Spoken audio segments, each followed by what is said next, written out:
Another edition of The Mayor on the Air here at News Talk 103.7 FM. Mayor Darren Brown in our studios, and he has brought along his faithful sidekick. It's Alan Coffman, our town council president. Gentlemen, welcome to the microphones. Good morning. Thank you for having us again. Good morning, Patrick. Thank you. Let's. We've got so many topics here. I don't know where to start. Maybe we start with chickens. Chickens seem like a hot topic this morning. You know, delicious and yummy.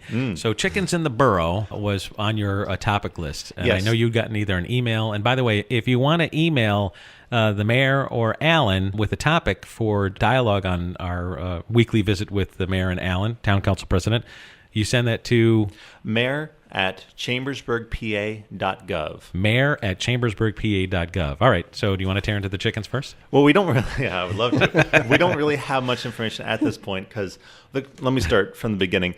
I got a text message from my friend Mark, who owns Gypsy downtown, and he had a question of what is the borough policy on chickens in the borough? Okay, so Mark owns Gypsy. Gypsy, right? Okay, on the square. Yeah, on the square. Yeah, All right. Owns Gypsy on the square, All and right. he wanted to know about chickens. I don't know why, but maybe he's going to go into farming. Who knows? All right. But he wanted to know what's the policy on chickens, and I looked through the borough code, and I couldn't quite find anything. I'm pretty sure we've got a policy, but I couldn't find anything. Asked Alan, and what's your take on it, Alan? My take on it is I think there's a couple of areas in Chambersburg that do allow farming. Southwest quadrant of town, I think there's probably some farming done down there, and also an area over close to the hospital. I don't know the exact reading of the ordinance right now or what the ordinance is, but I suspect in those areas that they would be allowed. I'm going to defer a little bit and talk with Phil Wogelmuth a little later today and see what his take is on it. He deals with this every day, and it's become a little bit clouded to me what the final result was. But planning and zoning is the area that has talked about that in the past. Yeah, when I was going door to door in 2013 when I was running for mayor, I actually encountered a chicken pretty much downtown. I forget what the name of the street. I think it's Horst Avenue, but right about when you're near Corpus Christi, there's a little side road, and there was this chicken, and it was walking around, and I thought, well, that's interesting. So maybe there are more chickens here than what I thought previously. All right. Well, we'll wait for that topic to hatch a little bit more. That's all I had. Really is. Let me just strike that out here. So, all right, hatch. All right. Next topic. MPO discussion updating traffic lights in the borough. Yes, we had a discussion on that last week. Those meetings are pretty much quarterly meetings. Can you help me out with MPO? Because I know you. What? Yeah, it's Metropolitan Planning Organization. Okay, all right, thank you. So they meet on a regular basis, like quarterly. Our next meeting is sometime, I believe, in April. The significance of that is, I guess we went on record with the organization to say that we are going to pursue the CMAQ funds, the funds from the state and federal government, to work on our traffic light system here in the borough. It would also extend a little bit beyond that to east and west, because we do maintain some traffic signals that are outside of the borough as well as our own. Is there a problem with the traffic lights here? Well, there are, if you want to get to the latest thing that is available in traffic signalization. There's a computer system that's out that is supposed to really cut down the times between waits because it reads the traffic. Okay. Unfortunately, our system here in the borough is various ages of obsolescence. Some are truly obsolete, and some are the state of the art. So what we need to do is get the whole system in sync, and that's what this first step will be. It'll be requesting the funds to update the computer systems and lights throughout the borough. There's almost 60 traffic lights in the borough of Chambersburg. And that would, you're talking about moving traffic faster through the area, or a little bit more efficiently. More efficiently. Sure. I don't think faster is the word we want to use. I apologize. I'll go back to my chicken joke. But more efficiently, yes. I think, is what we want to use. Right, and that cuts down on pollution, and ideally, if they're not moving faster but more efficiently, there's less time for them to be idling and all the rest of that. So, okay. And that's the idea. And that's funding that we don't have to worry about. It's already earmarked in the budget, so we can take advantage of that. Yeah, we're hoping we're going to get most of it or all of it. I don't want to continue on my topic list unless you guys want to, do you want to tee up on something here? Well, no, I was just thinking about this traffic signals. Now, Alan, would it be going more toward fiber optics if that were the case to upgrade? There are some fiber optics, I believe, that are in use now, but there's a lot of systems that are using the old embedded unit that's in the street.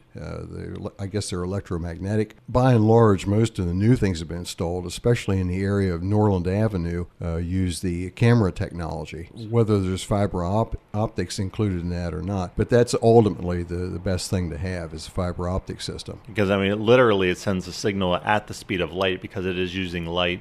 And then you cut down on the copper usage because that's how the signal is sent by I think it's UV rays or some kind of light rays, and then as opposed to an electric signal having to go through copper lines. Okay. Roger that. All right. What's our next topic of want here? We could go with you can talk about the while he's keying up a little bit on this. Let me just throw a couple of factors out that were made available to me last week. All right. One is that the borough customers are paying the lowest gas prices this February than any other month since April of 2000. Now, can you think of anything that you've bought since 2000 that didn't go up? No, I can't. That's a very good point. The other couple of points, and I picked these up last week from some folks at the borough. On February the 19th was the highest, not commercial and residential gas usage in the borough that's ever been recorded. The 19th. The 19th. Must have been wicked cold that day. And I don't remember how cold it was that day, but it was cold, I'm sure. Yeah. And that does not include the natural gas that was used for the power generating stations. Also last week, there was a new high for electrical draw as well last week. All right. And just a reminder of those folks that work with West Penn Power, they're going to see their rates go up about 13% shortly. Again, the borough had a reduction back in November. So it pays to live in the borough. Pays to live in the borough. Right. So move. Get down here. Get down here. We'll welcome you here. Right. Now, the AmVets event, I'll switch gears. You were at the AmVets event. Congressman Schuster was there, a lot of political dignitaries. This happened last Wednesday at Post 224. Yes. Tell me a little bit about what you experienced there. Congressman Schuster, as you said, sponsored this event, a Veterans Fair. And there was also a mobile veteran center there. It was basically, it looks like an RV Big that RV. travels around. Yeah. Did you go inside? I did. Yes, Okay. it's very well set up, and the purpose of it is to get out to places that don't have veterans centers, actual offices in a particular area, and so they can go there from time to time. I checked the VA website to see when it's going to be at different places in Franklin County. I couldn't quite find it. The website is a little bit, it's nice, but it's a little bit difficult to use at times. It's a government website. Maybe it's on there and I just didn't see it. But yes, this veteran center would be great. And both Alan and I are Army veterans. I mean, Alan is retired as a command sergeant major from Letterkenny Army Depot as a reserve. And I was in the 101st Airborne Division deployed to Iraq and Afghanistan. So for us, it's a personal issue as veterans. And I definitely encourage our fellow veterans that if you need anything, if you need education, if you need counseling, there are different kinds of loans out there for veterans. I encourage you to definitely get it.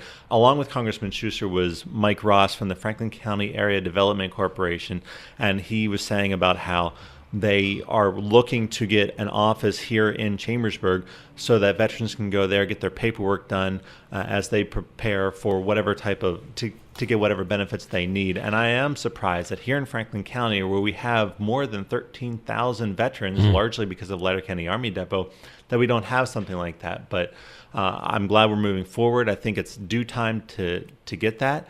And I definitely encourage veterans, our fellow veterans, if you need any help, please go to the Veterans Affairs and they can help you out. You guys can stay for a couple of moments, can't you? Absolutely. Sure. In fact, Mike Ross will be our guest on Thursday morning on First News after 8 o'clock this week. We'll continue our dialogue with the mayor and town council president Alan Coffman in a couple of seconds.